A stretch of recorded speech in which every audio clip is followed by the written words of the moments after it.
علاقائی بلٹن میں خوش آمدید۔ آپ کو بتائیں کہ تھانہ بمبنا والی پولیس کی موجودگی میں قبضہ مافیا کی وائس نیوز ٹیم کے ساتھ غنڈہ گردی عروج پر۔ غنڈوں نے صحافتی ذمہ داریاں ادا کرتے وقت وائس نیوز ٹیم پر حملہ کر دیا۔ غنڈوں نے مقامی پولیس کی موجودگی میں تشدد کا نشانہ بنایا ہے۔ Divisional bureau chief Voice News Adeel Arshad کی گاڑی کو بھی نقصان پہنچایا گیا۔ آج 12 روز گزرنے کے بعد بھی پولیس FIR درج کرنے سے گریزاں ہے۔ یہ تفصیلات جان لیتے ہیں وزیر آباد سے ہمارے بیورو چیف نوید بٹ سے۔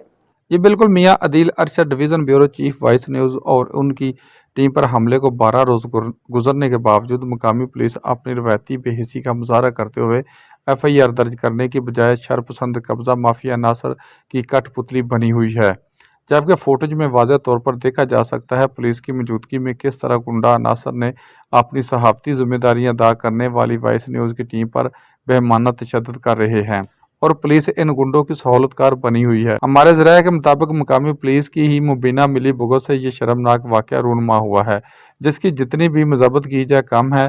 SHO تھانہ بمبا والا بھی موقف دینے کی بجائے ہیلے بہانوں سے کام لے رہا ہے۔ ایسے نام نہاد پولیس افسر محکمہ کی بدنامی کا سبب بنتے ہیں، جس کی ہر ذی شعور پاکستانی معزز صحافی بھرپور مذمت کرتے ہوئے سراپا احتجاج ہیں۔ پیچھے ہوئے مظلوم عوام کی آواز بننے پر وائس نیوز کی پوری ٹیم کو سلام محبت اور سلام عقیدت پیش کرتے ہیں۔ ایڈیٹر کونسل گوجرانوالہ سمیت شعبہ صحافت کے مقدس پیشہ سے منسلک تمام معزز صحافی اور تنظیمات نے کہا ہے کہ وائس نیوز کی ٹیم پر حملہ دراصل فریڈم آف سپیچ پر حملہ ہے اور ریاست کے چوتھے ستون کو کمزور کرنے کے مترادف ہے۔ 21/7/2023 بروز جمعۃ المبارک کو IG پنجاب کے آفس کے سامنے احتجاجی دھرنا دینے کا فیصلہ کیا گیا ہے۔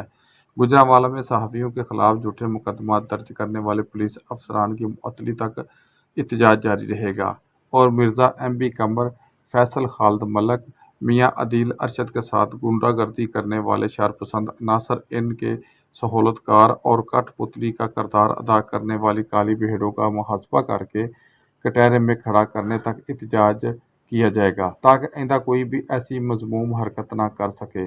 جی